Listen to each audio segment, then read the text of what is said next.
राज ठाकरेंच्या जळजळीत टीकेनंतर पुढची बातमी आता लोकल सेवेची। कल्याणहून कर्जतकडे जाणाऱ्या गाड्या उशिराने धावतात। पावसाचा मोठा फटका बसलाय। मध्य रेल्वेची वाहतूक पाऊण तास उशिराने धावतात। आज सकाळपासूनच मुंबईमध्ये संततधार सुरू आहे।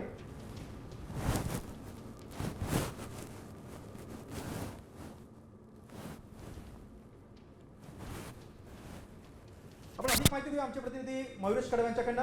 मयुरेश, मध्य रेल्वेची वाहतूक पाऊण तास उशिराने आहे। पावसाचा मोठा फटका बसलाय, काय सद्यस्थिती?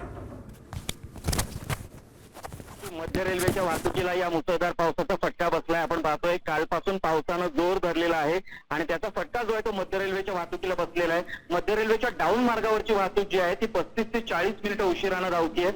विशेष करून बदलापूर कर्जत खोपोलीकडे जाणाऱ्या गाड्या ज्या आहेत त्यांना जास्त त्याचा फटका बसलाय, कारण की सकाळच्या सत्रात जे चाकरमानी कामावर गेलेत आता त्यांना परतताना त्रास होतोय।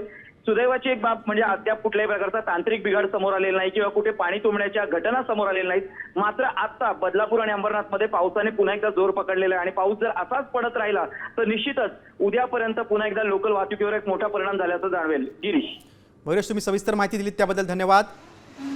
कल्याण कर्जत लोकल सेवा पाऊण तास उशिराने आहे। उद्या रविवार आहे, अनेक कार्यालयांना सुट्टी असते, त्यामुळे उद्या जरी मोठ्या प्रमाणात पाऊस पडला, लोकल सेवा विस्कळीत झाली तरी त्याचा मोठा फटका कर्मचाऱ्यांना बसणार नाही। मात्र आता आपण बघतोय सद्यस्थितीत पाऊण तास मध्य रेल्वे उशिराने धावते।